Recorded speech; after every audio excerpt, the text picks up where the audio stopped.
نہج البلاغہ حکمت 425 میں جناب امیر علیہ السلام نے امیروں کو اللہ کا وکیل بنایا ہے، اور فرماتا ہے اللہ نے آپ کو اگر یہ دولت دی ہے اور تو آپ وکیل کے طور پر اس کو استعمال کریں، حق میں استعمال کریں اور دوسروں کی مدد کے لیے استعمال کریں۔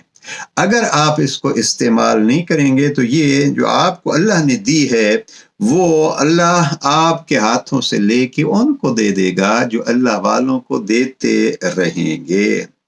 اور اگر آپ ان نعمات کو اللہ کی رعایا اور اللہ کی اس مخلوق اور اللہ کا خاندان، اللہ سبحانہ و تعالیٰ نے فرمایا فقیر میرا خاندان ہے، اگر ہم اس سے روک لیں گے تو اللہ روک کے کسی اور کے سپرد کر دے گا، یعنی اللہ وکیل بدل لے گا۔ لہذا جو اللہ نے دیا ہے، اللہ کے دیے سے جب تک وہ دیتے دلاتے رہتے ہیں، اللہ ان کی نعمتوں کو ان کے ہاتھوں میں برقرار رکھتا ہے۔